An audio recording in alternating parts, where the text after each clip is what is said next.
Whoa, wrong one. Hang on a sec. I'm going to go back to my McRae Live bar. There we go. That's better.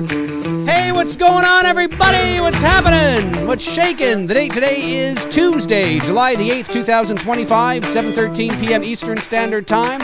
My name's Dave McRae, coming to you live from the Voice Man Studios in Toronto, Canada. This is episode 300 and what is it now? 342 of McRae Live. Do it again! What's going on tonight? I want to know about your paranormal experiences. Do you believe in ghosts? Do you believe in miracles? Do you believe in ghosts? Are you a ghost hunter yourself? Maybe you are. Give us a call. 1-900-765-4454. That's 1-900-765-4544. Maybe you're a ghost. Maybe you believe in spirits, demonic or otherwise. Maybe you've had some crazy experiences. Do it again. One last time. I want to know what they are. And did you know the ghost boy from the Amityville Horror? He ain't no ghost. That very famous photograph of a ghost boy peeking around the corner. It's not a ghost. It's not a ghost. I know that sucks. But it's not a ghost, ladies and gentlemen. It's not a ghost.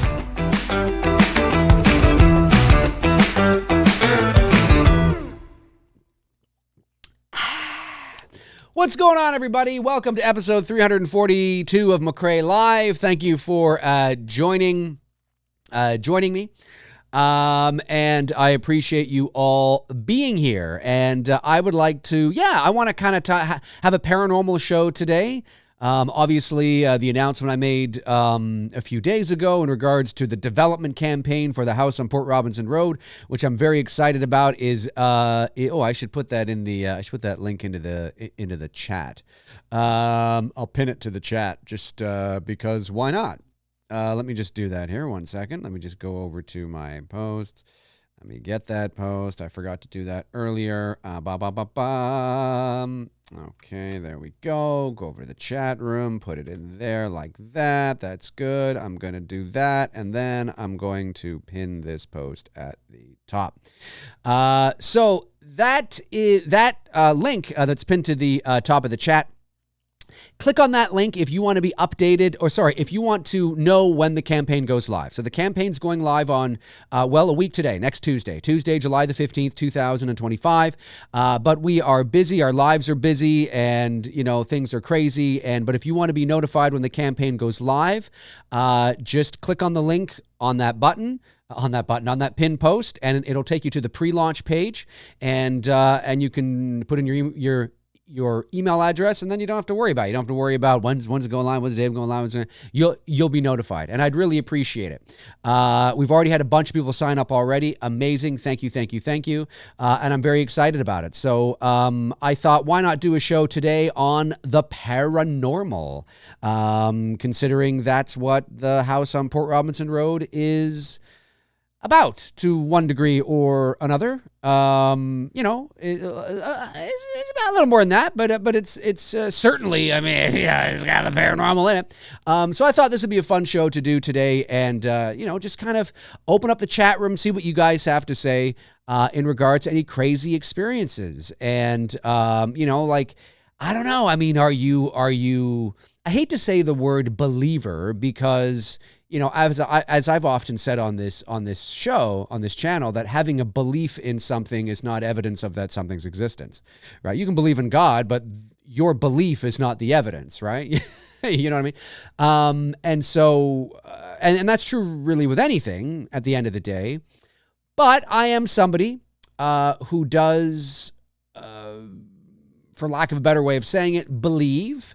But I believe in that there's something beyond death. I don't quite know what that is. I don't claim to know what that is. But based on my experiences at the house on Port Robinson Road, I do believe that there is something more going on. But I'm not necessarily somebody that believes in... it's such a gamut, right? There's so many, you can look at it pragmatically. You can look at it from a scientific perspective. You can look at it from a religious perspective. You can look at it from, Catholicism and The Exorcist and demons and evils, and Conjuring, and there's so many different perspectives we can look at. I don't quite subscribe to that. I think it's great entertainment, and I think it's and I'm not going to sit here and say that those things don't exist at all. I don't, but I don't know. I don't know. So, but it's not quite what I lean into when I think about that kind of stuff. But certainly, I mean, movies like The Conjuring or Insidious, of course, The Exorcist, are some of the greatest horror movies of all time. And certainly The Conjuring, the first one, is one of my favorite horror films of the last 20 years. And so, I do I like those kinds of movies. Possession movies, demon movies, when they're done really well, and they don't rely on tropes and, crazy, you know what I'm talking about. That's kind of overdone now. I don't mind them. I mean, they're good. They're good. I enjoy them. I enjoy them a lot. But there's so many different ways to look at it. So I understand that asking that question today to all of you who are watching or maybe watching after the fact, you're going to come at this potentially based on your beliefs, your religious beliefs, your spiritual beliefs, your lack thereof beliefs. There's many different people that are going to come at this from many different sort of walks of life in terms of what they believe. But I want to know, have you ever had an unusual experience? Have you ever had a strange experience that you can't explain? And remember, when I say strange experience you can't explain, I'm not talking about like The Conjuring, or even the house on Port Robinson Road, which a lot of you don't quite know the extent of all that yet. But I don't mean like it has to be anything like that. Like maybe there's just something that's strange that you can't quite put your finger on, that you can't quite explain, and you're like, what is that? I don't get that. And maybe it's got a bit of a ghostly vibe to it. Maybe not. Maybe it's just kind of weird, a loss of time you can't explain. You could have sworn you put your wallet there and you turn around, the next thing you know, it's upstairs. Like, that's weird. I mean, there's nothing dramatic about that. There's nothing cinematic about that, but it's weird, right? It's weird. And so I'd like to know if anybody watching today or watching after the fact has had anything like that happen. And so it would, I'd really like to know. So this is your opportunity. Super chats, of course, are always appreciated. And did I hit another button there? Are we still streaming? We are still streaming. Okay. I thought I hit the stop button. Good night, everybody. Super chats are always welcome, of course. Member chats, of course, if you're already a member on the channel, well, you'll know that because your name will be highlighted in green. You can send in a member chat, of course. If you want to become a member on the channel, I highly encourage it. And don't forget to hit that link in the pinned post to, get on the list so when the development campaign goes live. Now, while all of you are thinking about what you want to say and many, perhaps some unusual, weird experiences that you've had, let me just say again, July 15th, development campaign for the house on Port Robinson Road. Very, very excited about this.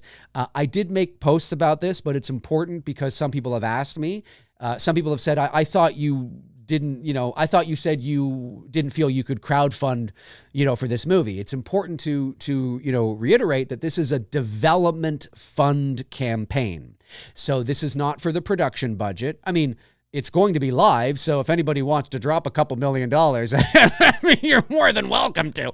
But that's not what this is about, right? This is development campaign money. And so there's different tiers, right? So this is for things like concept art and legal fees and, hiring a line producer and department heads and, logistics and going through the script and doing a budget breakdown and seeing where we are. And then if we can hit our top tier, then that means I might be able to do maybe a bit of a promotional or concept, video or trailer, a little teaser or something, a mood kind of thing, that will only help to boost everything else in terms of our pitch and our production package, right? And so that's what this is about. Now, I know it might not seem exciting for the average person out there that maybe is like, but this is arguably, well, I don't know if to say it's more important because obviously production budget money is very important, but this is not, this is not less important than if I was raising money for the movie, because this is the money that's going to help us get there. This is the money that's going to help us get there. So very important. And so, but I have to be honest and say that there's not going to be any Blu-rays, there's not going to be any physical media, and there's not going to be any producer perks on the campaign. But that is because I don't know if I'm going to be in charge of all that. So, I might not be in charge of the distribution or the physical media, for this film. Remember, this is not a fan film. This is an original IP that we hope to seek distribution for. So I can't, at this stage of the game, because I don't know where the financing is going to come from, I can't offer Blu-rays. And then all of a sudden I strike up this distribution deal and I have to say, oh, by the way, there's all these Blu-rays that people have already paid for that I promised. They're going to be like, well, why the fuck did you do that? You know what I mean? Now, it's entirely possible. I also could be in charge of all that, right? But not at this stage of the game. The Billy campaigns were very, very different. This is a different beast altogether. So it's development money campaign, but don't let that deter you. There's going to be some pretty cool perks on there. T-shirts and concept posters and the real stuff behind the real stuff behind the story that inspired the house on Port Robinson Road. So we're talking about photographs, we're talking about audio, we're talking about video. I'm also in the middle of trying to reach out to some fellow group members that my fellow college friends to have them do a live stream, which is part of the perk. It might be, I think, our top tier. So, you get everything else, and you also get a link to a private live show with myself and a few of my friends who experienced the house, and it'll be an open discussion about it, a live Q&A, all that kind of juicy stuff. A few people have already got back to me and said that they're in, and so I really appreciate that. But I'm trying to get, a few more people on board, which I think would be very exciting. So if you're into the paranormal, if you're into, the supernatural, if you're into this subject matter, and you don't have to have had a experience, maybe you really like these kinds of movies. Maybe you really like, this subject matter. Well, there's going to be a lot on the campaign that might interest you. But again, it's very obviously Port Robinson Road specific. But I just want to, please don't let that deter you from supporting the campaign. This is incredibly important.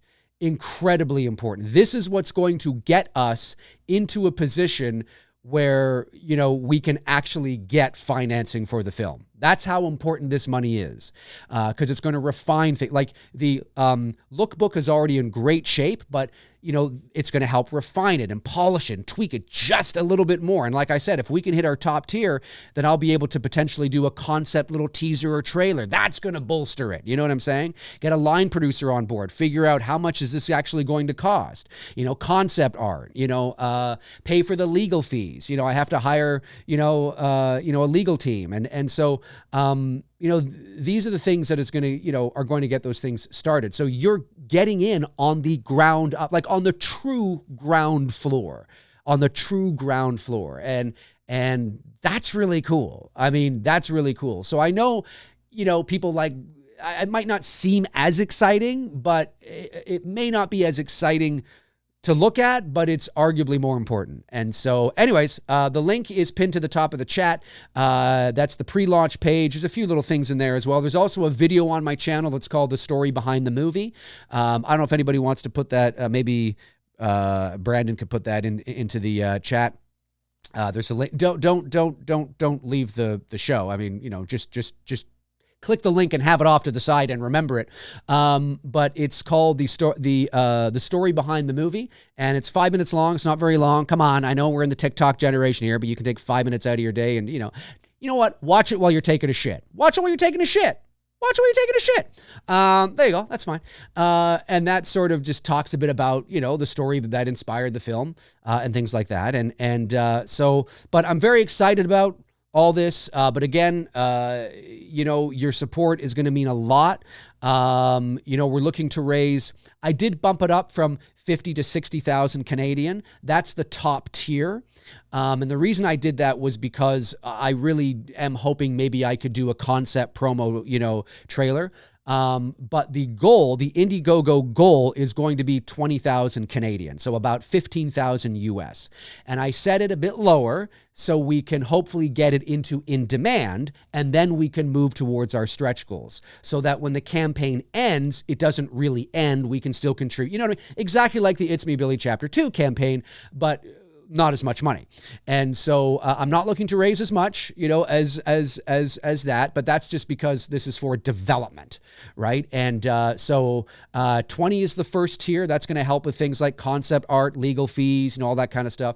I think 30 is the next tier, which is going to help, bring on a line producer and, all that kind of stuff. And then of course the 60, which is about 45,000 US, is going to help with, with all of that, but also I might be able to also do a concept promo as well, which would be great, like a visual piece, like a little teaser kind of thing that I take something from the script, or, oh, you know what, I really like that scene, or, I really like that moment, you know what I mean? And I take that and I can, we do kind of that little thing to help sell it, right? And so, I think it's achievable.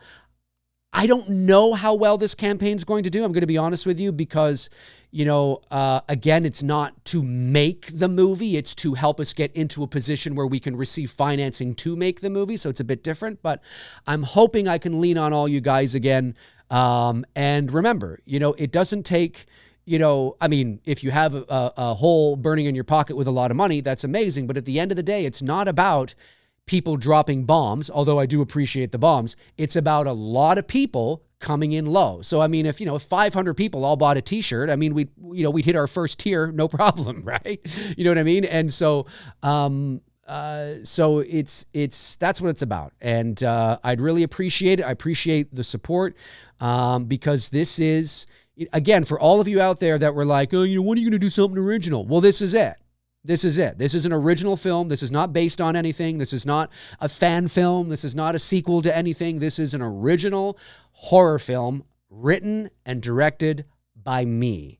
And so if you've been waiting for this, well, here we are in the sense that I'm ready to go shoot it, but here we are, right? I'm seriously pursuing it. I'm really excited about it. I've had people that I trust read the script. They've really liked it, and I think there could be something here. I know I'm a bit biased, but I'm just saying.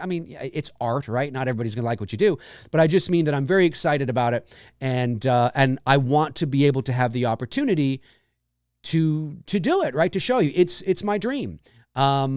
Again, like I've always said, obviously I hope to direct many films in my life, but if I only ever direct one feature film, this is it. And I really want to do this. So you guys are amazing. We did it once in 2020. We did it again in 2023. Of course, those were bigger and, for production budgets, but I'm hoping we can do it again here in 2025 for the development funds for the house on Port Robinson Road. So, especially if you're somebody that's into this kind of subject, right? You know what I mean? It's if it's right up your alley, well, let's do it, right? Let's do it. Let's show them again that we can do it. And, let's show Hollywood how it's done, shall we? It's original. It's original. It's not a reboot or a remake or a requel or a sequel or, whatever the case is. Thank you, Brandon. Appreciate that. Thank you. But yeah, so there's a pinned post to the top of the chat. You click on that link and that'll take you to the pre-launch page, and you just type in your email address and you'll get notified when we go live. So you don't have to worry about it. You don't have to wonder when you will just get notified. So I'd really, really appreciate it. Now let me just get these 2 super chats that came in, but today I want to know, I'll be talking about that, I'll be reminding people throughout the show, but I want to know what some of your paranormal experiences are, or weird and unusual experiences are. Let me know. Josh McKenna gets the super chats started with $19.99. Thank you, Josh.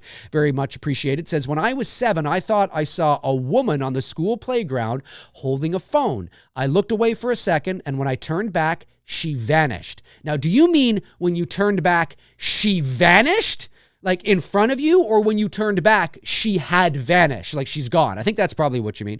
There's probably a logical explanation. I was maybe 7. I thought I saw something. It's creepy stuff, isn't it? There's lots of things like that. A lot of people feel kind of, I've told this one before. I remember I was lying in bed.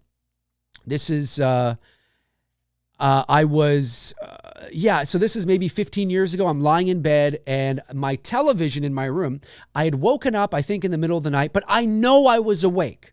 I was not dreaming. I was not lucid dreaming. I know I was awake, fully awake. Not like awake like, I've been up all day, but like, how you get up in the middle of the night to go to the bathroom or something, and you like that kind of awake. You're a little bit groggy, but you're awake. You're awake, right? And I looked at my television and I saw Scouts Honor. How do they do it? Scouts Honor? Scouts? I would never put a Scouts. I'm telling the truth. I saw coming from the top of the television this white, almost like electric sort of like wave of energy. I'm not kidding. It was coming from the top of the television. Now, the television is an electric device, right? That has electricity and all that. So maybe there's something, but it literally, it was like this wave of like this beam of electricity that was just like coming up from the top of the television, like lightning. It was like, like into the air. And I'm just like, it looked weird. I wasn't afraid. It wasn't like, oh my God, the TV's on fire. And I heard like, bzz, bzz, bzz. No, it wasn't that. It wasn't like it was short circuiting. It was just like this weird beam of energy that was like coming up it was so strange. And then it suddenly disappeared. And I got up and I went over to the television. I put my hand, I hadn't had the TV on. I put my hand on it. It was cold. I'm just like, what the hell was that? I've never forgotten it to this day. Oh, it was weird. It was very, very, very, very weird. Ty Lee says, I also heard the faintest of strings on my guitar one night. Ooh, I love it. Like if someone ran a feather over the strings. Ooh, I love the visual. Oh, Ty going hard into the paint, my man. Just that visual of a very light feather. Very poetic, Ty. Very poetic. You can tell you're an artist. I was sitting in my chair and just heard a slight strum of my guitar. Listen to that. Look at that. You can tell he's a musician. Love it. That's so creepy. Let me see here. The Violator 862 sends in $9.99. Thank you, buddy. Says, when we first moved into my house, my parents began renovating. A lot of strange things began happening around this time. Many of which involving the closets in the various bedrooms. Okay, are you going to follow up? You don't have to follow up with a super chat. I'm just curious if you're going to follow up. What sort of strange things were happening? Let me know. I'd love to know what they are. Fats Forwards 289, been a member for 22 months, nearly 2 years. Amazing. Thank you, buddy. Sends in a member chat and says, what's up, Dave? Congratulations on finally being able to move forward into making your dream a reality. Thank you. I appreciate that. I'll definitely be helping where I can, and I can't wait to see it on the big screen. Best of luck. Well, fingers crossed. I mean, that's the ultimate goal. I mean, listen, I would love it if it was ever in a position to have a theatrical release, but I would be happy if first things first, we need development money so we can fine tune our pitch and get the right people on board and get the buzz out there, and then hopefully we'll be able to get it financed and hopefully I'll be able to it'll be made the way that I want to make it. But yeah, the ultimate goal, I mean, to have it distribute, and whether that's in the theater or on Netflix or Prime or wherever. I mean, I'm not picky at this stage, but yeah, if we submitted it to festivals and like an A24 or a Neon or whoever, I mean, thought they saw value in it and wanted to release it theatrically, that'd be amazing. That'd be amazing, right? And this is a very here's the thing that's really cool, right, guys? Is that this is a very real reality for this project. Like, this isn't like the Billy films. Now, the Billy films were professional movies, but they were fan films, right? We didn't own the IP. Totally pro, but still fan films because we don't own the intellectual property. So there's only so much we can do with them, right? There's only so much push we can do. We don't want to poke the bear. You know what I mean? There's only so much we can do. We can't make money. We can't seek distribution. We can't, so and they're amazing and they're great and I'm proud of them and I'm so glad I have them and you guys watch them. You guys brought them to life and it was amazing. Oh my God, it's fucking amazing. But it has a ceiling, right? Whereas with the house on Port Robinson Road, I mean, the sky's the limit. right? Because it's an original IP, it's an original film. And so that's very exciting, Now it could also crash and burn. I can do that too. But I'm just saying that it's fun to be in a position to be able to at least start working on something where that potential is very real. And so, you guys are amazing. I love you guys, and to the fact that you guys have stepped up and delivered when we needed you. And I'm asking for your help again.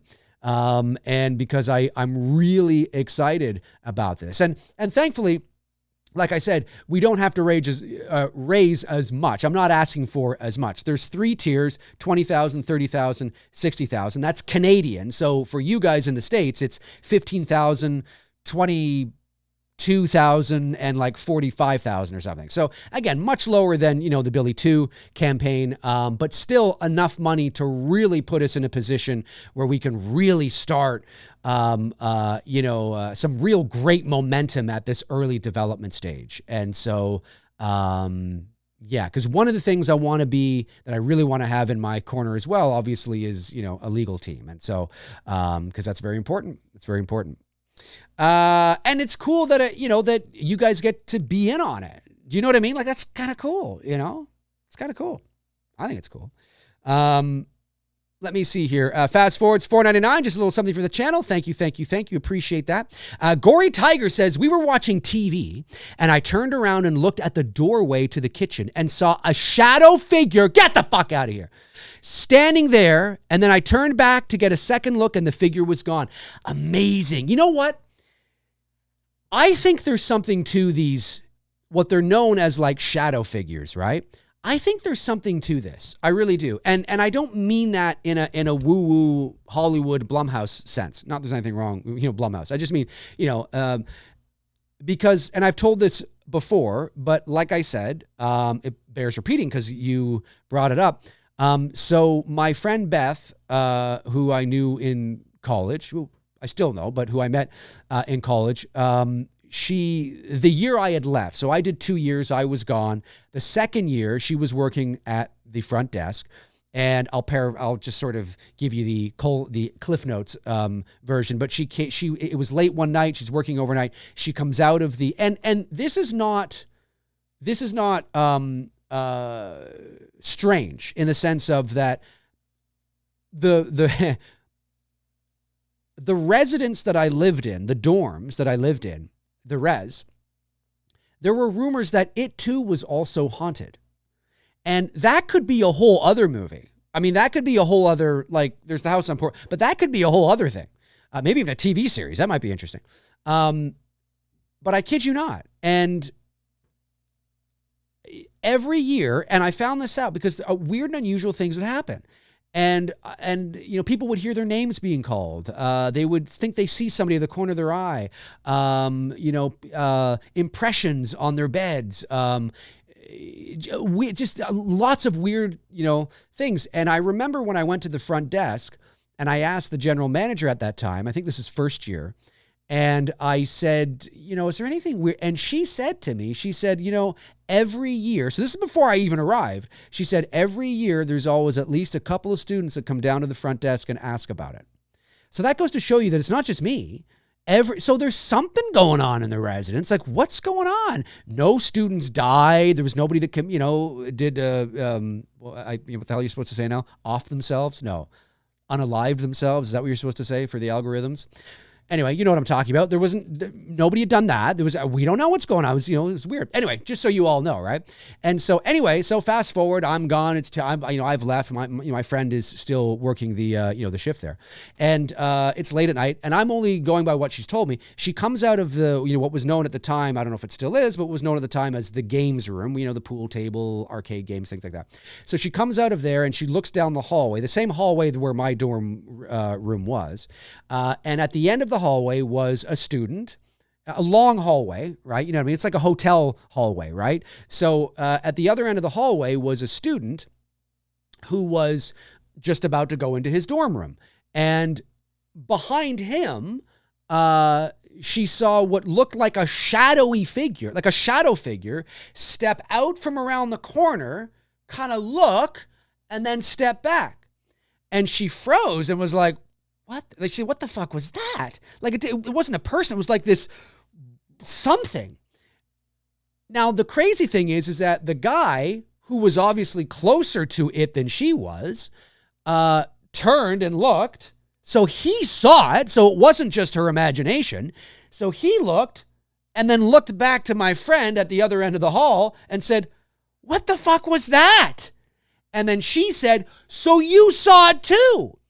And so that was that confirmation. And then, of course, you go down the hall and you look around that. There were no signs, like no, nobody heard any doors opening and closing. There was like a stairwell right there too. No doors open and closed. Very, very, very weird. I've heard about these. It sounds so Hollywood and, cliche, but for lack of a better way of saying it, I've heard about these shadow people before. And, but I mean, what was that? I don't know. Nobody knows what it was. Maybe there's a rational, reasonable explanation for what it was. I don't know. But it's weird.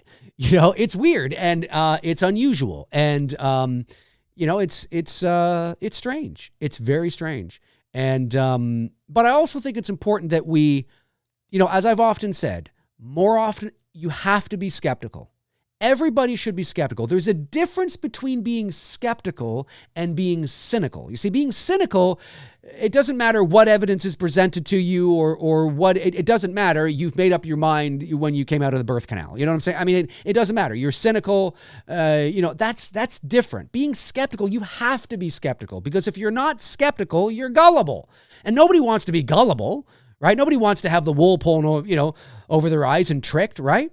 And so you have to be skeptical. I think some people maybe are afraid to be skeptical and to think critically because in order to do that, you have to be able to accept that some of the stories or some of the magic that maybe you've become emotionally attached to is not all that it appears to be. And the truth is actually there's a reasonable explanation for it. And that can be disheartening when you're like, oh no, it's all that kind of thing. And that goes to the ghost boy, this picture right here, which is on my thumbnail.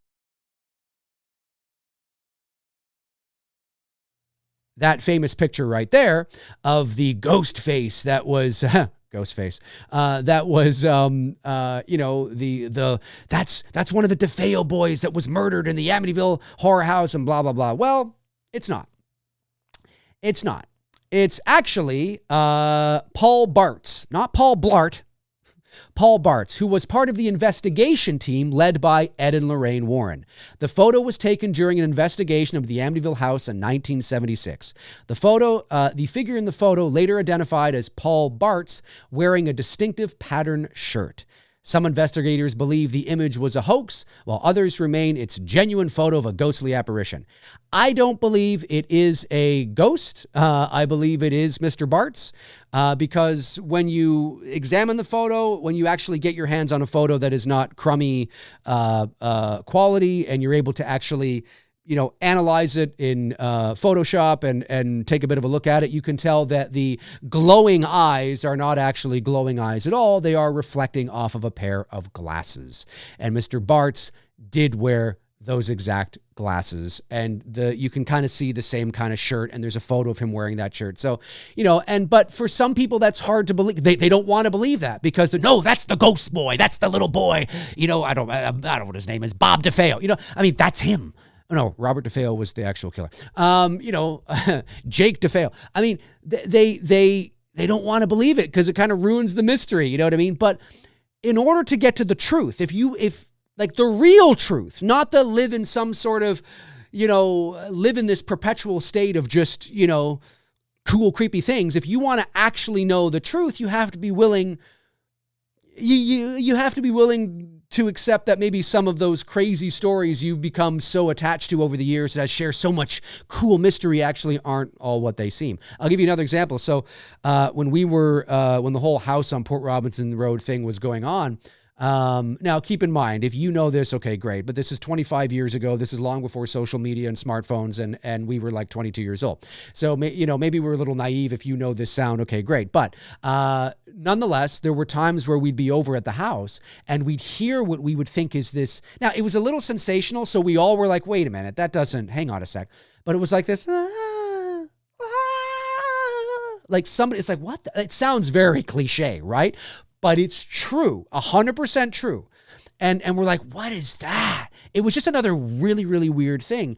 And I said, well, hang on a sec. Like, you know, we need to get to the bottom of this here. And it was my friend Beth who actually said, you know what? There's a little petting zoo not too far away from here. And we're like, really? What kind of animals do they have? I don't know, but maybe it's worth going to check out. And so the next day, or, you know, whatever, myself and my friend Beth, we went over there, and we're walking through, and they had little animals, you know, little goats and things like that. And we're like, oh, that's kind of cool. You know, we paid the admission, walk through, or maybe it was free. I can't remember. But, and it was very close. It was literally just around the corner, you know, down the street and around the corner. And then, of course, I walk up to this cage, and there's this beautiful looking peacock. Absolutely beautiful. And I'd never seen one before, you know, like, you know, in real life. I was like, wow, that's so beautiful. And all of a sudden, if you've ever heard a peacock, you know what I'm talking about. And we both looked at each other and was like, there it is. That's it. That's it. That's the clear as day. That's it. So when we're over there at like 4 o'clock in the morning, well, those fucking birds around the corner down the street, you know, they're probably going, ah! I mean, it was wild, right? Now, that's a bit funny. That's a bit of a lighter sort of thing. That doesn't really, you know, directly involve the house. There's lots of shit I could tell you about the house. I'm just saying. But that's an example of, wait a minute, let's not now run off and go back, you know, and start saying, there's a weird, crazy woman screaming from the house. You know, no, there wasn't. It was a fucking peacock. You know what I'm saying? But some people would do that. They would go, oh, that's really, you know, it's really important that if we really want to know the truth, like if there really is something beyond death and not just get caught up in, you know, the mystery, like there's only so many ghost hunting, with all due respect to the ghost hunting television shows out there, there's only so many ghost hunting shows I can watch because it's just the same thing every show.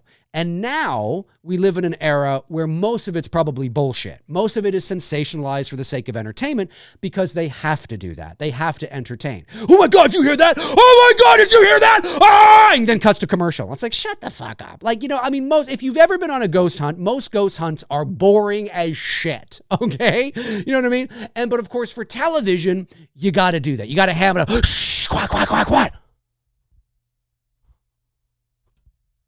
Oh my God! You know, it's like, guys, calm down. And then you don't really get anywhere. You know, it's not about actually figuring out what's going on. It's about just this kind of thing. And there's only so much of that I can watch because nothing ever gets solved or discovered or whatever. When we were doing it way back in the day, like I say in the story behind the movie 5-minute video, that's on my channel now. We didn't call ourselves ghost hunters. Like we weren't ghost hunting. We weren't investigating. Again, this is before smartphones, before social media. The internet was, I mean, this is like MSN Messenger and, you know, Yahoo chat kind of internet, right?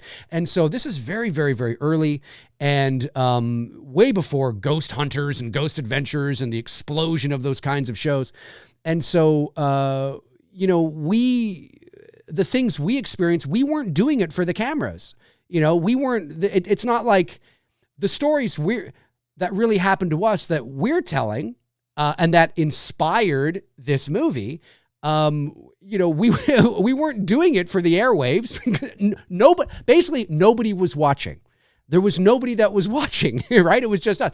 So it's much harder to buy into the sensationalism of these shows now because everybody is like, wow, shh, quiet, dude, did you see that? And it's like, guys, calm the fuck down. Like, just, you know, but that's where we are now. That's where we are now. But this is long before that stuff. We're OGs. Okay. Shut up, McRae. Let me see here. Let me just, let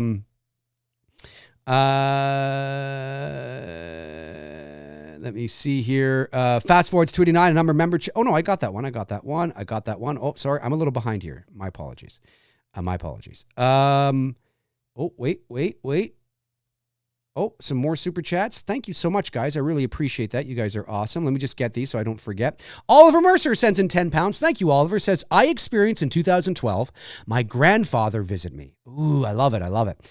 It looked pixelated, dark, and grainy. His walk was slow, like an old film almost. I had hot and cold sweats, a moment of many, even since a young kid even. That's really cool. That's really, really cool. I mean, that's very classic, right? You know, I assume that he had been, you know, he had passed.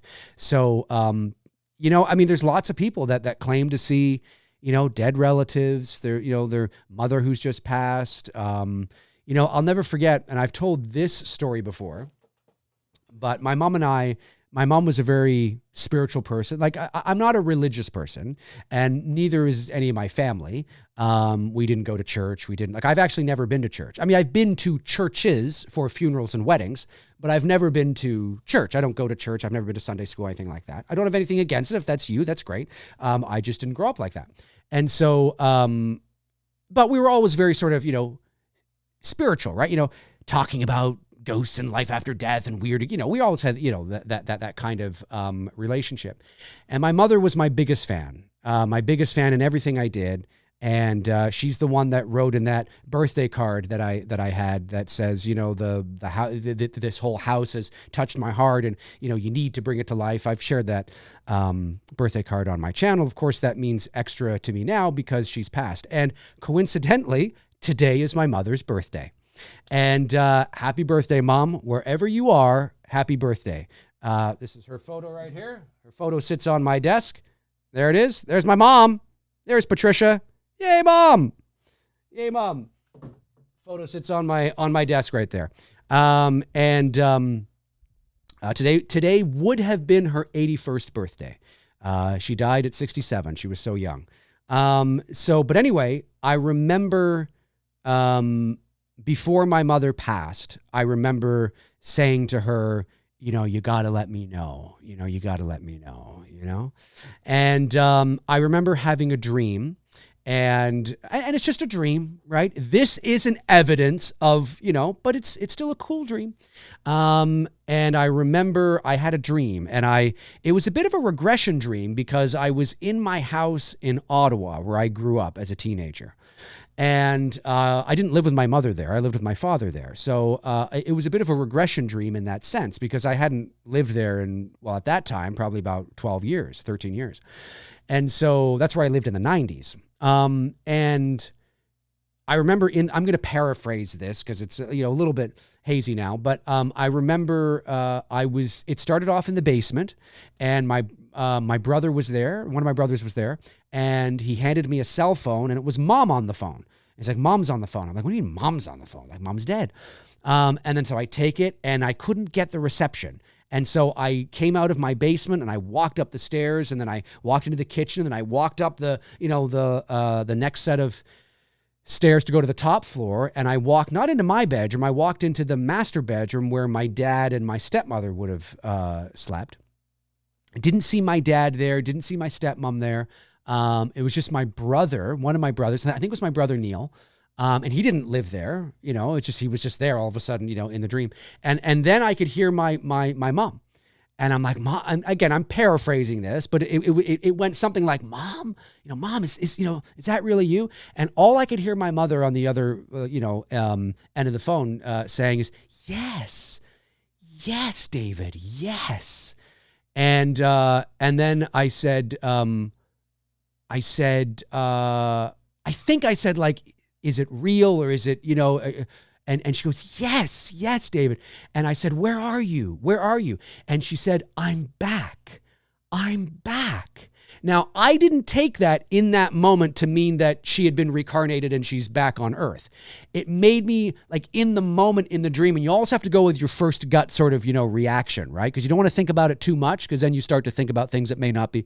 And the thing that I thought of was, it felt like she was, wherever it was, she was back there. You know what I mean? And again, depending on your beliefs, whether you're religious, I mean, everybody's going to come at this from a different perspective, right? If you're Christian or Catholic and you're very, you know, religious and God and Jesus and the whole thing, you're going to think about it from that perspective. But I'm not, so I don't quite think about it from that perspective. And everybody's going to think about it differently. But It was a very cool dream. And then as soon as she said that, I remember all of a sudden there was like this low, like the frequency in, it's just the best way I can describe it. The frequency in the room dropped out. It was just like in if you've seen The Last Jedi, this is the thing that kind of comes to my head. And when, is it Holder, whatever her name is, she sacrifices herself and she makes the jump to light speed and she splits through that and the sound drops out, right? You know what I mean? It was like that kind of thing, like, it's just like the frequency, like a pressure and like your ears got, it was a very strange, eerie experience in my dream. And then shortly after that, I woke up and, of course, having a belief is not evidence, but maybe that was my mom. Maybe that was my mom saying that you wanted it. There you go. You know what I mean? So that's kind of cool. I've told that story before, but not in a long time, of course. Josh Stevens sends in $9.99. Thank you, Josh. And says, Dave, what a great stream topic. Thank you. I hope so. I hope people enjoy this. There's only about 80 people in here at the moment, which is really good, actually. But Dave says, Dave, what a great stream topic. I had that. I'm not able to stay logged. I hate that I'm not able to stay logged in. Oh, but I have 3 incredible true paranormal stories that I've experienced. Too long for text, but maybe when the voicemail starts. Okay, cool. Yes, I am thinking about launching that for my members soon. Cool. I'm looking forward to it, Josh. Thank you. Billy Bob sends in $20. Thank you, Billy Bob. Really appreciate that. Very generous super chat. Says, years ago, my mom and sister fought constantly. During one argument, I saw her glance fearfully at the hallway. A week later, she confessed to me. A dark figure kept peeking at her. I think it was a demon drawn by the chaos. Well, who knows? Again, depending on your beliefs, if you believe in demons and things like that, who knows? Or maybe it was something else. Maybe it was something that wasn't evil, and maybe it was something else. Maybe it was, it's such a fascinating topic, and the thing is that I can talk about the house on Port Robinson Road to a degree, to an extent, but there's a lot that I don't want to kind of go down on because it relates. But I'll just say that there's so many different things. There's so many different things that these things, like, it could be an amalgamation of a bunch of things. Do you know what I mean? Like, do you remember when I gave ghosts could be a real thing, like the dead spirits, that could be a real thing. Interdimensional beings could be a real thing. Maybe that's what UFOs are. There's many different things about our world that we still don't understand, right?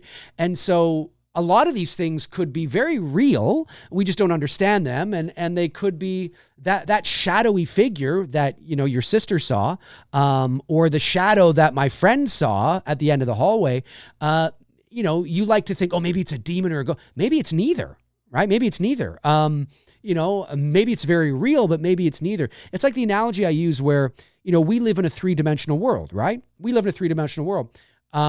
But if you live in a 2-dimensional world, like say some sort of ant, I know an ant can climb up a wall, but I just mean an ant lives in sort of this 2-dimensional space. It can move forward and backward and things like that. Or think of a 2-dimensional bug, but if I was to step in front of the sun and cast a shadow over the ant wouldn't know where that was coming from. They would just see this shadow, right?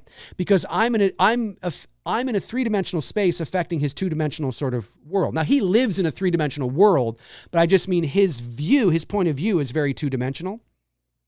I think, anyway, maybe I'm choosing the wrong insect. Is an ant an insect? It's a bug. But anyway, you know what I'm trying to say, right? And yet there's nothing supernatural about that, right? It's very real, but just the different, planes of dimensions. Maybe there are, you go to UFOs, right? Maybe there are other beings that live right alongside us and have always lived right alongside us. Always. But they live in a 4th dimension or a 5th dimension or a 7th, whatever. They live in a different dimensional space than us. And yet then we catch glimpses of them in shadow form. And we're like, oh my God, You know, when in reality, it's very real, right? You know what I mean? I mean, who knows, man? I mean, who knows? You know, we always jump the gun to think that it's demonic, thanks to Hollywood, but maybe it's not. Maybe it's not. You know, maybe it's, I don't know. I find these topics so fascinating, and we think like they could be all related, but they may not be either. I mean, maybe UFOs, if you believe in that kind of thing, you know, the UAP, UFO, which I do. Well, I tend to, you know, what's funny is that I'm not saying, look, I think there is life on other planets out there. But interdimensional beings, I don't think is as science fiction-y as we may want to think, if you know what I mean. You know? So, I don't know. It's pretty crazy stuff. Thanks for the super chat, man. That's really cool. That's really cool, I meant. Josh McKenna sends in $9.99. Thanks, Josh. Says, another weird childhood moment. I drew stick figures, but when I showed my mom, they were already gone. Again, I was only a child. No clue why creepy stuff happened to me at that age. Really? They were gone? So you drew a bunch of stick figures, then you went to show your mom and they were gone? That's creepy. That's really creepy. Very creepy. Very creepy. Max Powell says, hey, Dave, do you think the Patterson Sasquatch film is real or a hoax? I think it's a hoax. Despite what scientists have said and people talking about muscle depth and all that kind of stuff. Listen, it's like Super 8 film? No, I believe it's a hoax. I believe it's a hoax. Yeah. They went out looking for Bigfoot, and holy shit, they caught Bigfoot. Get out of here. And it's still to this day the cleanest, clearest. No, I believe it's a hoax. It's a good one, and it was easier to hoax back then. See, that's the thing, is that back in those days, you could fool people a lot easier. You can't really. One of the reasons why Bigfoot videos today tend to always be people going, with their phones, and Bigfoot is always behind bushes. He's always behind bushes. He's always or blurry, is because the tools that are like the camera on this phone is light years better than what Patterson was shooting in 1967 or 68. In terms of quality, right? And so now everybody's got them, and these hoaxers know, well, we can't show Bigfoot walking out in a field with ultra HD, because people are gonna know. And so that's why, like, you see every fucking video is Bigfoot, behind a log, up a hill, around the corner, down. It's like, God, everyone.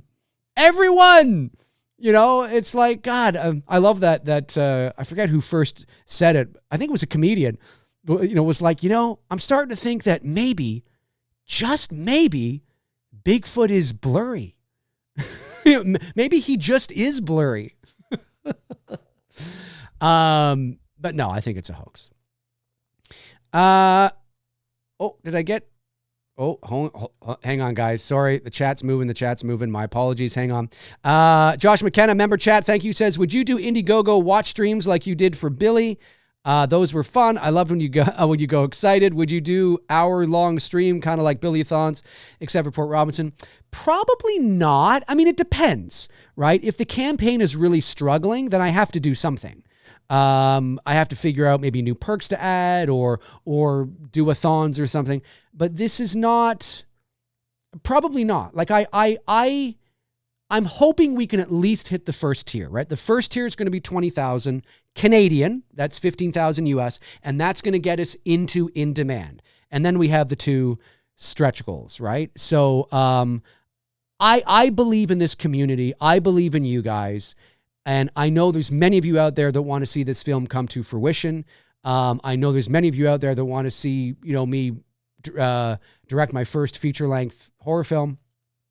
I've written it as well, based on true events. I mean, it's got so much going for it. And so, or inspired by true events, inspired by true events. And so I believe in the community. But because it's a development campaign and not a production budget campaign, some people psychologically might go, oh, it's not as exciting, who cares? Because it's not going towards the actual making of the movie. I understand that, but it's important to any filmmaker out there or anybody who knows anything about movies knows, no, guys, this is arguably more important. This is really important because it's going to help us get to that moment. And you guys are going to be a big part of it. And it's going to be a lot of fun. And so I know there's not going to be any Blu-rays or physical media or producer perks, but don't let that deter you from helping us out because it's an exciting project that I think really has a lot of potential. And I want to see it become a reality. And I know you guys do too.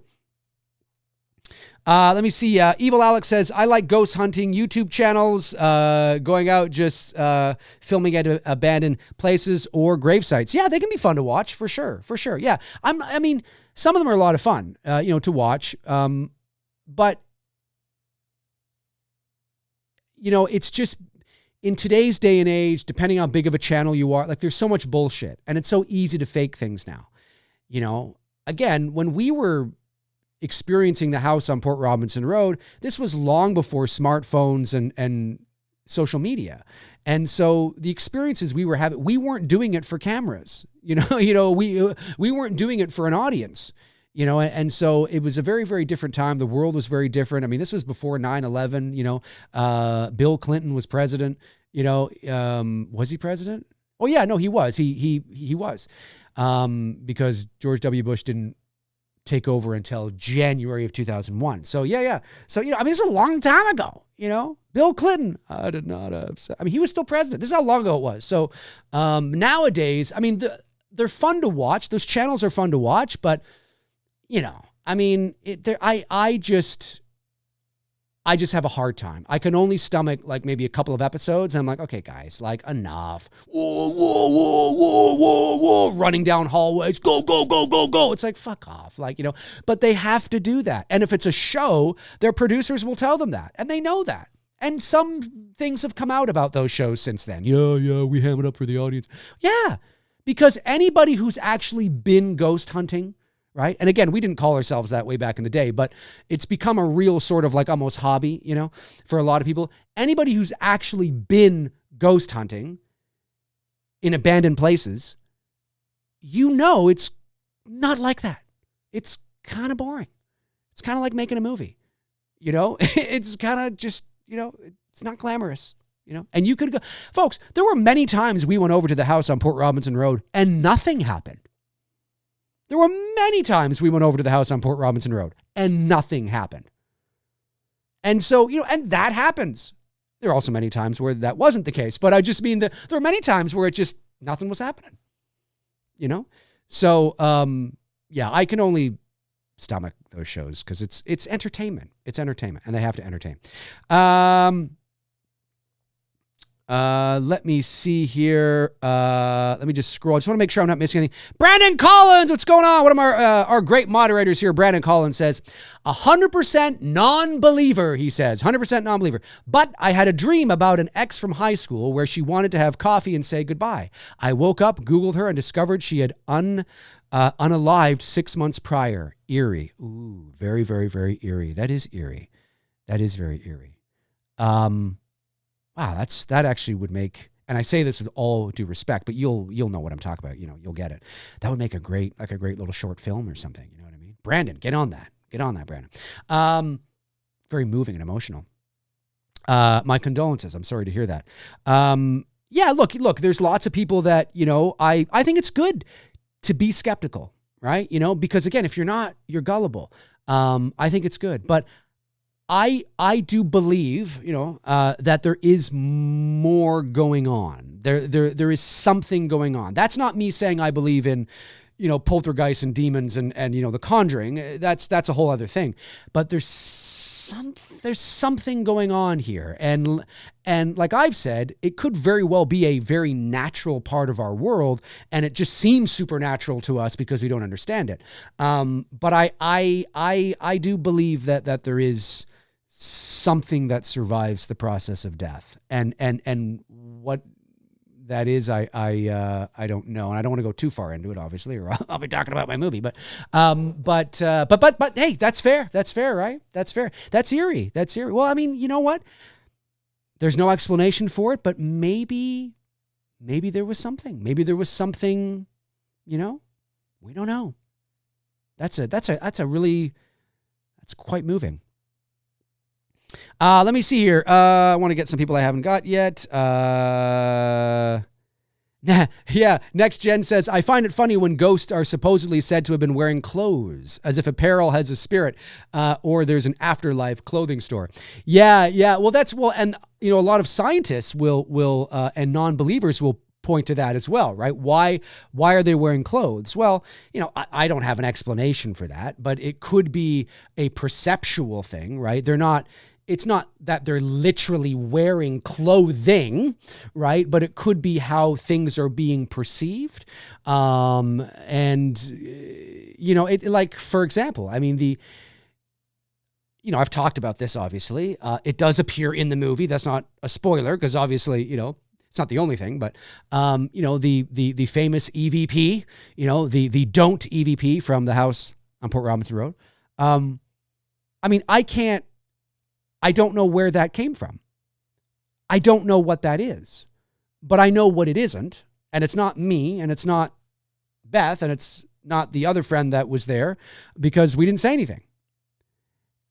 And I think the most fascinating part of that EVP is not the EVP itself, is that it came at a time, although I don't know for sure, it sounded like it was answering me.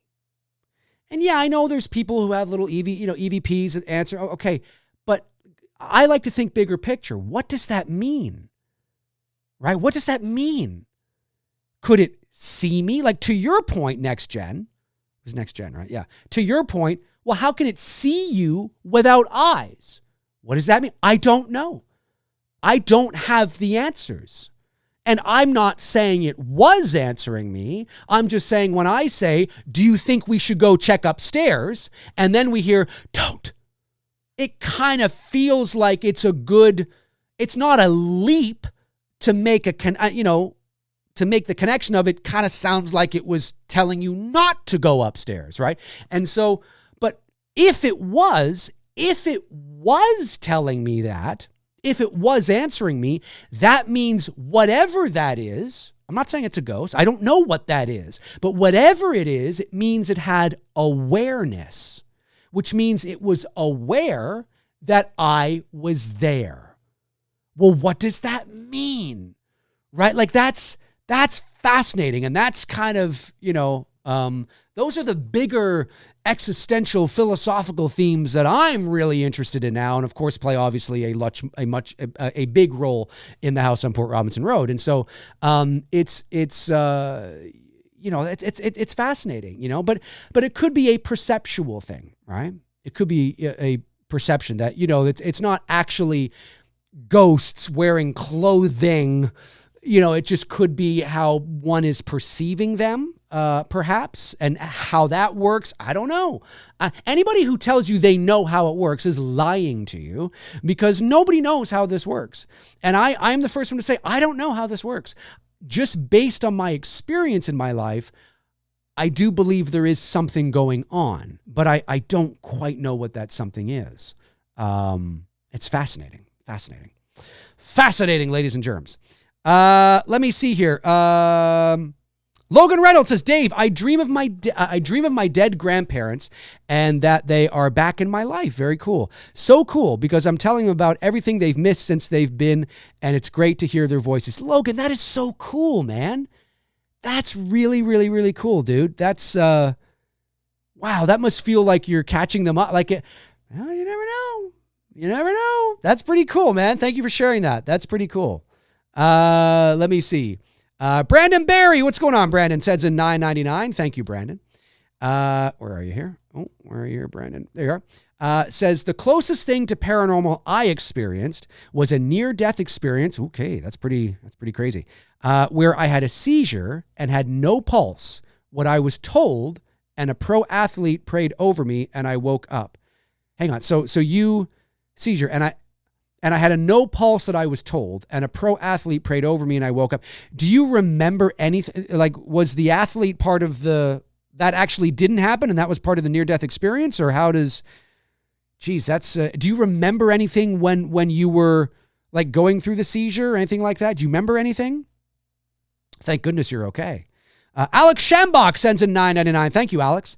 Alec, excuse me, says, at a motel in Gettysburg, deadliest site of the U.S. Civil War, I was awoken by a slight but persistent rattle of the bathroom door, followed by what sounded like the faucet running. I stayed in bed. Oh, you stayed in bed. No. You should have gotten up. You should have gotten up and like walked over and been like, what's going on? I would have gotten up. Totally. Like how I had that weird television experience. I got up, man. I got up. I didn't get up when it was happening. I just was enamored. I was like, what is this beam of energy? What is, and then it disappeared. And that's when I got up, but I should have gotten up out of bed and went over when it happened. That's pretty cool. Thank you for sharing that. Danita Brown, what's going on, Danita? Great to see you here. Says, I had an experience years ago. Myself and one of my sisters moved out, of the house we were renting. There was a shadow man. Here we go again with these shadows. There was a shadow man we'd see in our kitchen that only came when one of us was home alone, never both. Wow. Now, who do you think that was? Like, did you have somebody who you were close with that had recently passed, or I don't know. Yeah, these people seeing shadow figures is quite common. It's a quite common thing. Again, there could be a very reasonable explanation behind it. And when I say reasonable, I don't necessarily mean, oh, it's light from a passing car outside. I mean, like, we discover that we're living alongside parallel to interdimensional being. Like, we maybe one day we'll find that out and be like, oh my God. You know what I mean? So, like, who knows, right? Who knows? It's so fascinating. Thank you for sharing that, Danita. Appreciate that. Let me see here. Jeff Harris sends in a very generous super chat of $19.99. Thank you, Jeff. Appreciate that. Says, not a paranormal experience, but a few months ago, I had a dream of my dog who passed this past year. I'm very sorry to hear that. In the dream, he came to visit me, and he was peeking under my door, but I couldn't physically see him. Had no dream of him since. Aw, that's really cute. That's so tough, man. I hate it when they become such a part of our lives. I mean, they are part of our family. You know what I mean? And well, you know what? Maybe that was him coming to see you. He was just coming to see you, let you know I'm all right. I'm cool, man. I'm cool. That's really cool. You know what? I mean, dreams are fascinating, right? Dreams are, who knows? I mean, who knows? Some dreams just feel like dreams and others feel more meaningful, Who knows? You never know, man. You never know. Thank you for sharing that. That's really cool. Thank you for the super chat. Jeff follows up, $4.99. Thank you. Oh, follow up because of too many characters. Oh, but do you believe dreams have deeper meaning to them? Wow. Okay.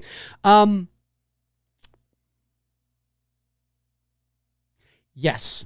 Not all dreams, but do I believe that you can have a dream that is speaking to you? Yes. Now, whether it is something else speaking to you or whether it is your unconscious speaking to you, I don't know. I don't think it, obviously, if it's a separate entity altogether and it's, a being that's speaking to you, yeah, obviously that makes it cooler. I get it. And maybe not as, and maybe if it's actually just your subconscious talking to you, I realize that's not as sexy, but it's still pretty cool. And one of the things that we have to remember, unless it's very obvious that it's literal, is that very rarely will dreams be literal to you. So like there's so many times where, you'll have a dream of like, I don't know, so like, you're in school or something, and you have a dream of this girl that, and, you're suddenly making out with the girl that you're not attracted to or something, you know what I mean? And, if you take it literally, you could wake up in the morning and go, oh my God, does that mean I'm actually attracted to her? It's like, no, it doesn't mean that.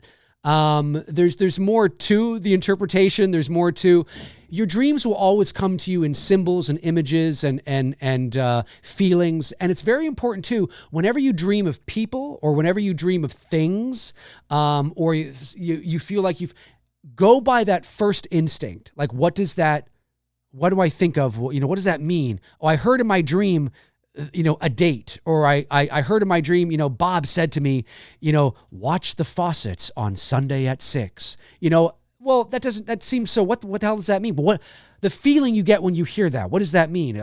Faucets at 6, does it really mean faucets? Is he really talking about faucets? No. Or is he talking about, there's something else in your life that relates to, and you go, oh no, it means, oh, I was in a store. Oh no. And I was, you know what I mean? Like, dreams tend to kind of come to us in images and symbols and symbolism. And the reason it does that, I tend to believe, especially if you do believe there's some other entity that's talking to you, is that symbols and math are universal languages, right?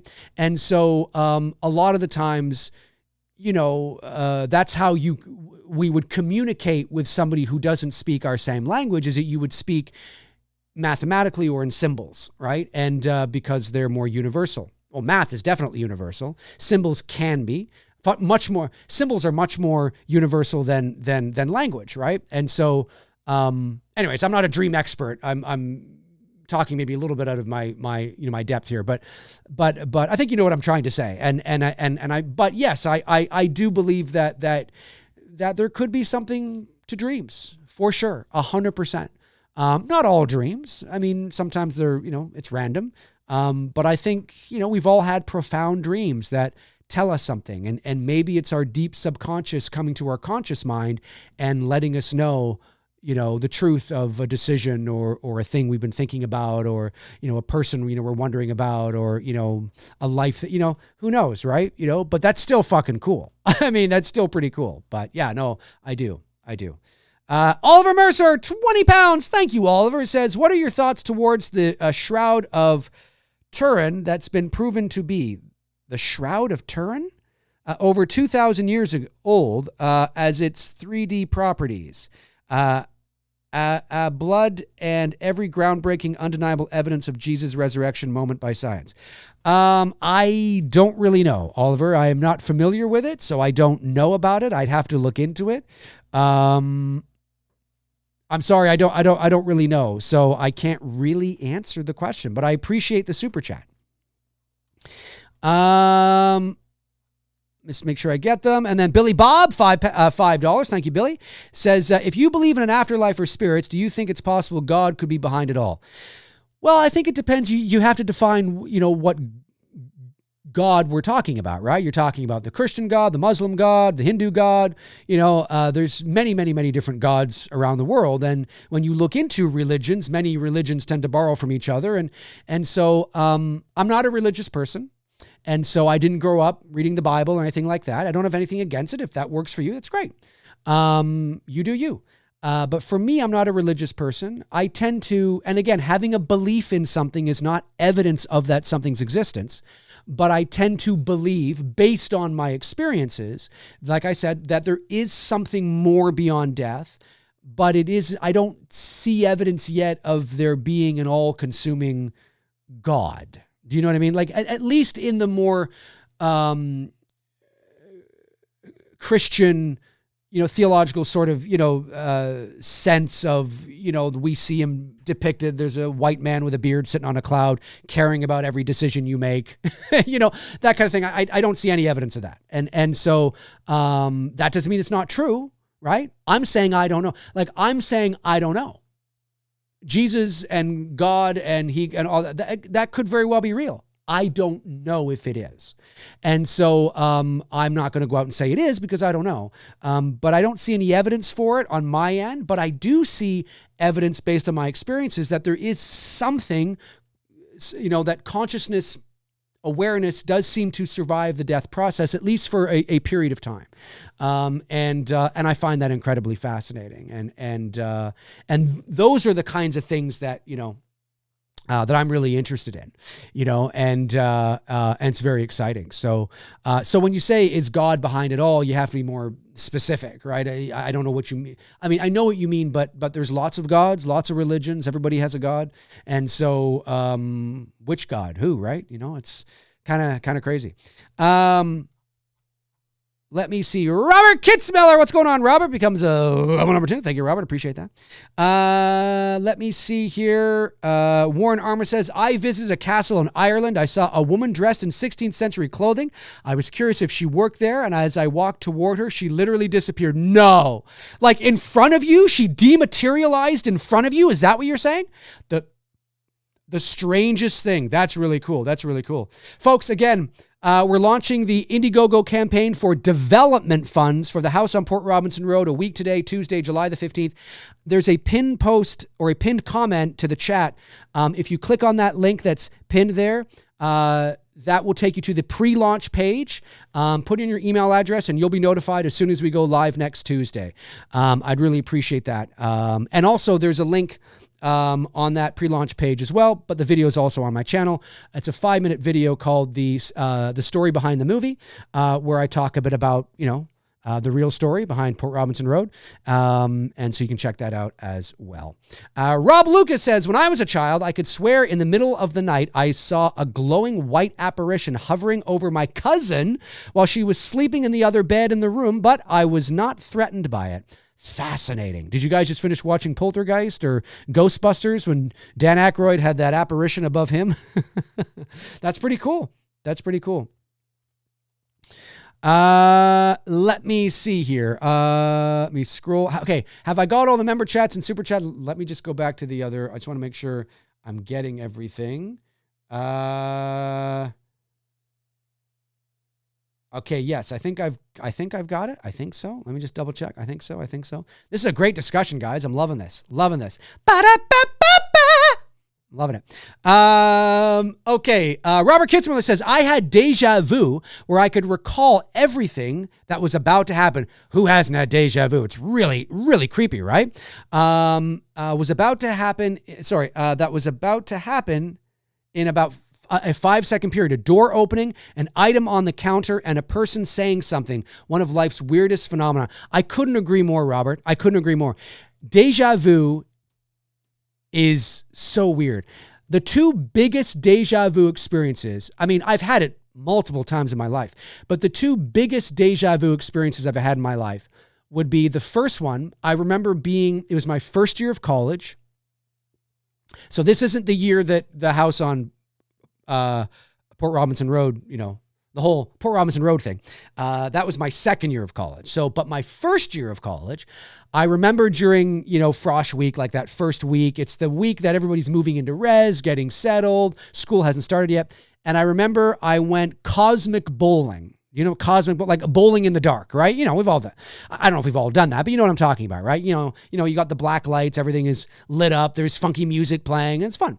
And there was a bowling alley near where we lived in res that had cosmic bowling, and so we all went over. This is the fall of 98, 99, I guess 99, fall of 1999, and I'm over there, and I even remember the girl because she's on my Facebook.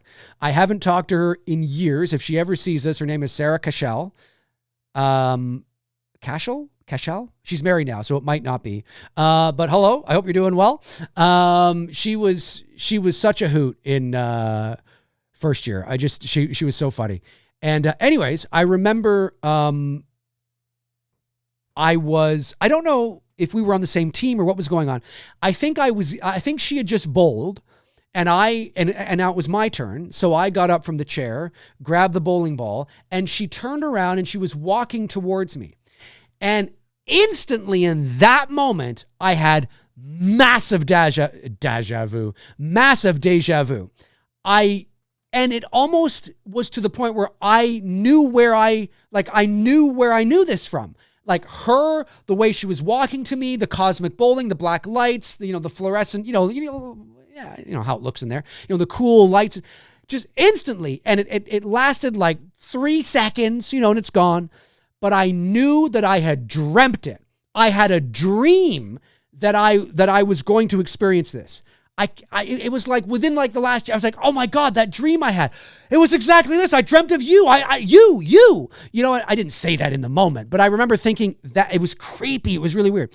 And then the other déjà vu I had was when I left college and I went to live with my mom. And she had gone to work and I was home alone. And it was on my 22nd birthday. So it was May 24th, 2001. And I remember standing in the kitchen, and I remember just all of a sudden, now, was it because it was my birthday? I don't know. But I remember standing in the kitchen, and all of a sudden I got déjà vu. But I got déjà vu about something about a girl I used to like in high school. She was sitting on like the dryer or like, and this never happened, by the way. This was just like the image was going, and it started to kind of roll past me like a film strip, like a 35 millimeter film strip. And for whatever reason, I was like able to slow that, because déjà vu tends to be like 2 seconds, right? But for whatever reason, this lasted. And I was able to kind of slow it down. And I remember physically being in the kitchen and kind of going like this and kind of going like this. And like I was watching it. And I'm like, oh my God. And I felt like I was on the cusp of figuring out, this sounds so crazy, but figuring out almost like what déjà vu is. Like it kind of felt like that. It felt profound like that. And then all of a sudden it was just like, oh, fuck, I had it. I had it. God damn you, I had it. It was so profound. And I felt very weird and eerie and tingly and strange after that. Like my brain, like my body had just been through something, you know what I mean? And so I've had déjà vu since many times, but those are the two most profound déjà vus that I've had. So they're pretty darn cool. It's pretty wild, man. It's pretty wild. Let me see here. Let me see here. Warren Armour says, awesome show, Dave. Thanks. Well, thank you. Thank you for tuning in. I'm glad you're enjoying it. Brandon says, I hope there's something else. My gut tells me we're just all alone on some rock hurtling through space and we just shut off like a light switch when we die. And that could be true too. That could be true too, right? That could be true too. You never know. The funny thing is, look, are there bullshit people out there? Are there hoaxers out there? Are there bullshit? Yeah, of course. But and again, I hate to use the word believe because I know that doesn't mean anything, but I do believe that there's enough, at the very least, there's enough circumstantial evidence to, like a boatloads of circumstantial evidence beyond, you could say beyond a reasonable doubt that there could be something going on. You know what I mean? Like at the very least, nobody has the answer definitively.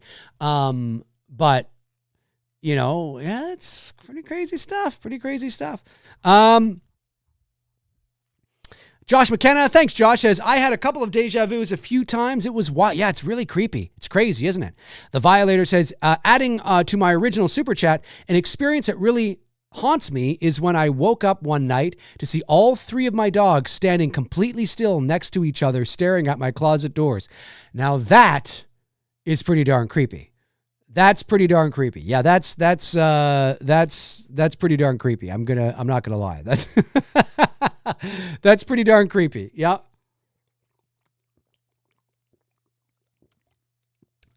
That's pretty darn creepy. Let me see here. Warren says, that is like slow skating. The black lights came on and I remember skating to Lionel Richie. Say you, say me. Your first kiss. There you go. Geeked Out Turtle Fan says, I hope when I pass on, there's a place where you don't get the runs after Taco Tuesday. Yeah, well, and it could not, obviously our physical bodies don't pass on, right? So that's unlikely. So I don't think you have to worry about that. But who knows? Okay, let me scroll back here. I've reached the end. Let me scroll back, see what people are saying.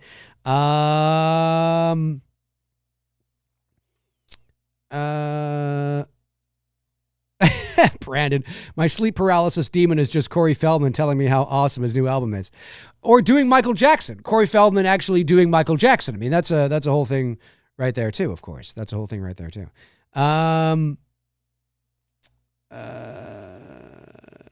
Yeah. Rob says, I always wondered that. How the hell do most ghosts have clothing? It's people's imagination, I believe. Yeah, well, I think it's, again, perceptually, right? You know what I mean? I don't think the ghosts, like, they're not literally wearing clothing. It's just that is what somebody is seeing. That's what they're seeing. But what they're seeing isn't real either, in the sense of there isn't a physicality to it, right? And so, yeah, there could be a number of reasons, why. But yeah, I don't think it's meant in a literal sense, like there's a Gap ghost clothing store. But perceptually that's how it might be perceived by the individual, right? Because again, it could be the brain making that connection, because that's what you remember, right? It's not that your dead grandfather is literally standing at the end of your bed. I mean, who knows, maybe, but that he's literally in clothes. You know what I mean? That's probably not what's happening, right? But if you do see your dead grandfather, he's likely not going to be there naked either. Unless you've seen him naked. I don't know, man. I don't know. Unless you've seen him naked. I mean, maybe that is the case. What's time here? All right, we'll go for a few more minutes. Let me see here. Alley Girl, what's going on, Alley Girl? Says, Deja vu is really freaky. It is.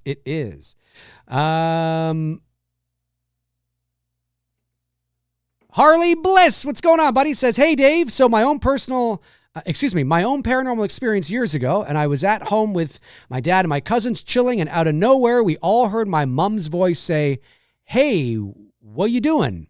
But she wasn't even there. Fast. You all heard that. See, those are the kinds of experiences that can be the most fascinating, is when it's communal. And, and it's in a sense where nobody's doing drugs or drinking. You're all of sober and sound mind. But that can be, that's fascinating. That's fascinating. Yeah. That's cool. That's really cool. Ali says, what you die in is your ghost clothes. Those are the rules. Those are the rules. Damn it. Those are the rules. Maybe they are. Maybe there are rules. Maybe they are. The rules. All right. Let me see here. Guitarist Dog 87 says, a bit of a strange story here.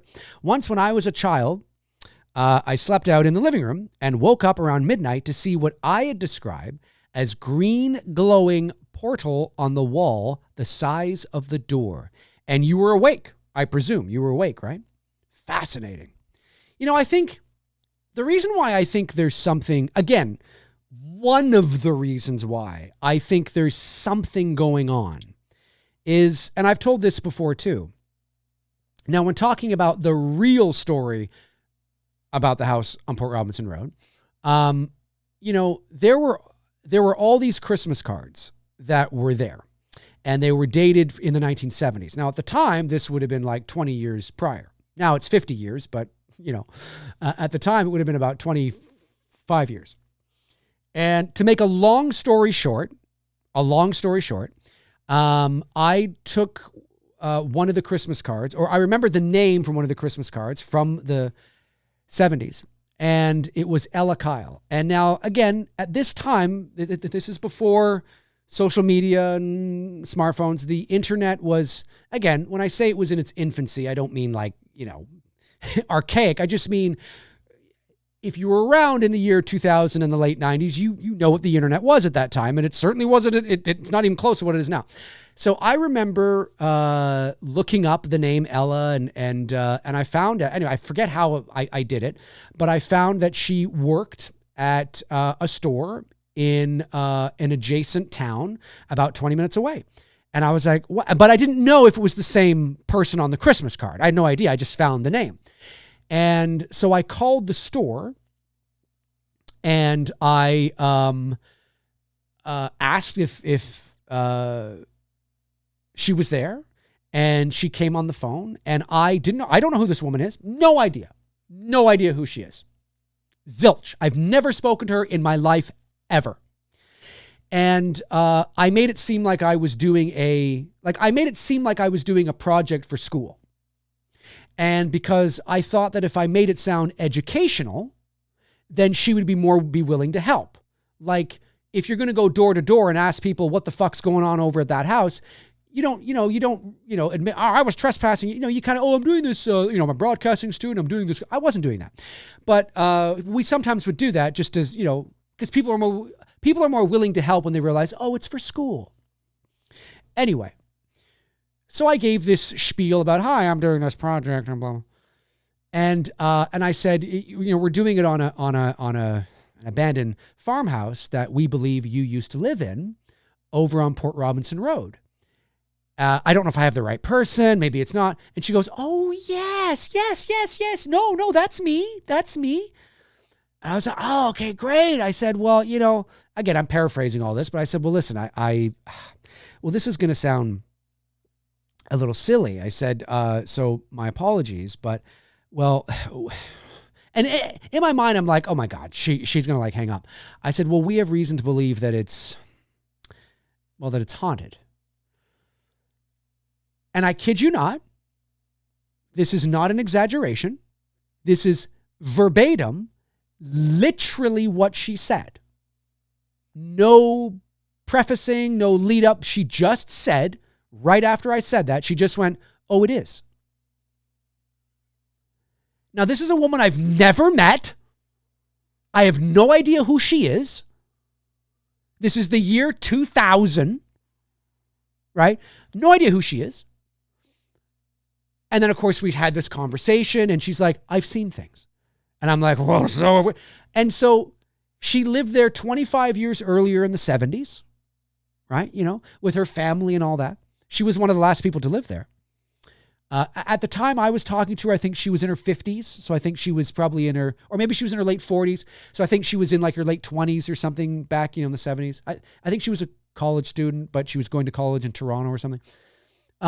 But she told me some shit. And I'm just like, that's unbelievable. Now, if there's nothing going on, why did two people from two different generations who don't know anything about, like, I wasn't prompted by her stories. It's not like, oh, my aunt so-and-so told me she used to live in this house, so we're just going to go over there. Not at all. I have no idea who she is. Two completely different people at two completely different generations, the 70s and then the early 2000s.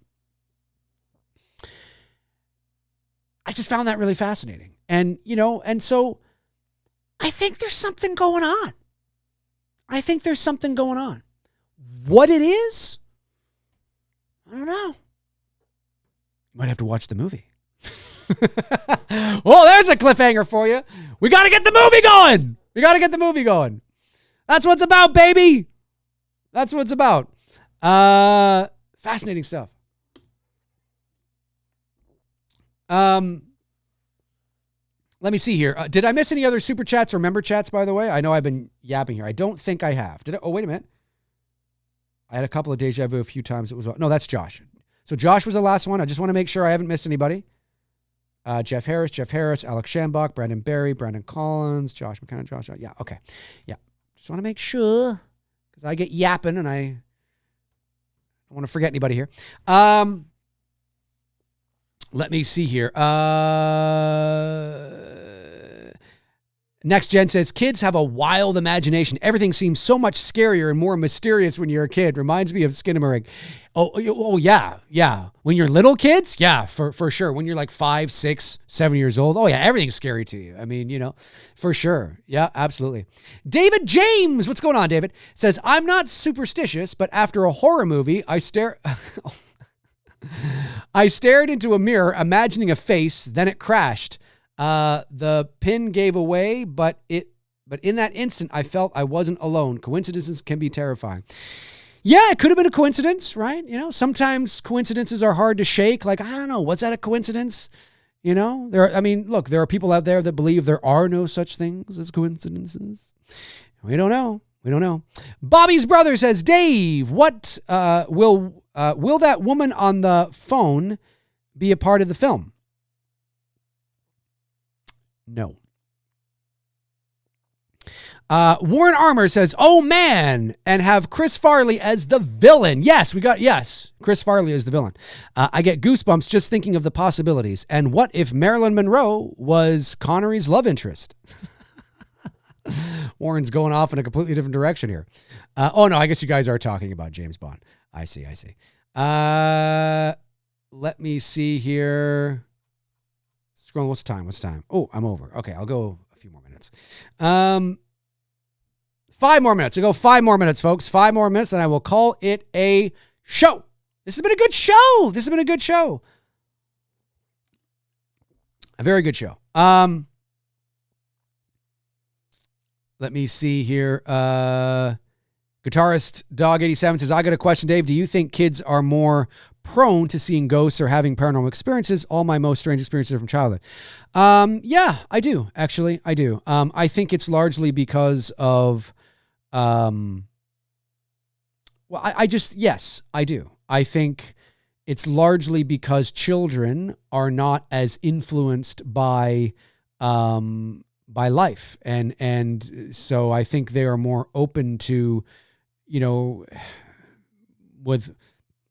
for lack of sounding woo-woo, their receivers may be a little more open to certain things, I guess. And so I think there is, I will say again, I think there is, at the very least, I think there is enough circumstantial evidence, a lot of circumstantial evidence, and maybe even some borderlining not so circumstantial, but I do think there is enough to, sift through evidence of that.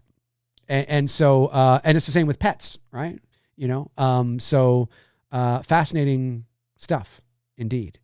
And like I've told this story before too, and I'll keep it short because it's quite long. But anyway, my sister has a friend, and my sister's friends.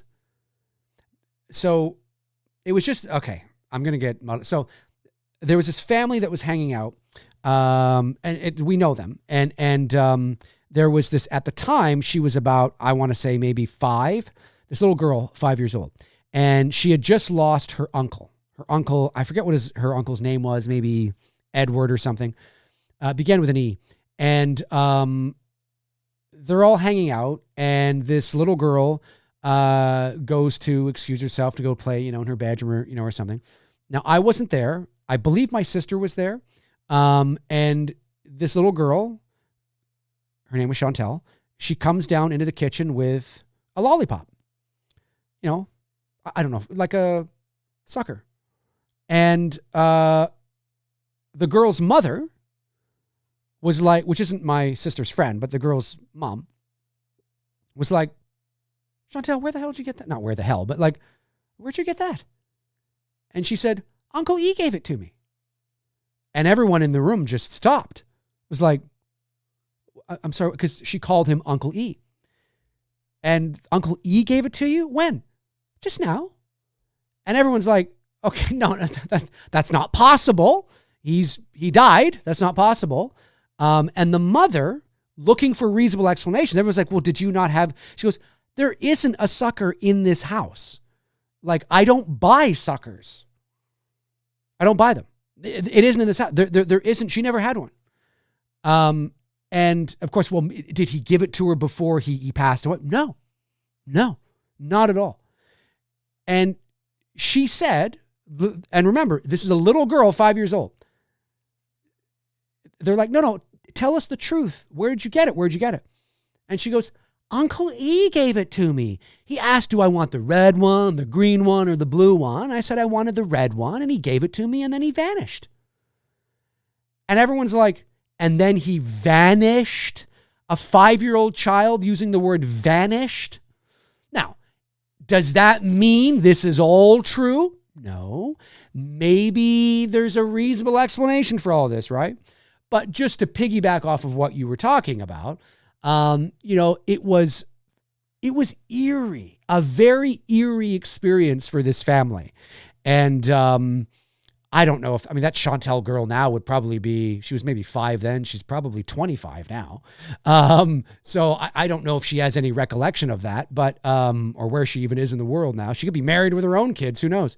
But But I'll never forget my sister telling me that story because she was there, and it was the weirdest thing. Like, what do you mean? Now, and it's extra weird because there's a physicality to it. There's a physical object, and there's a physical, it's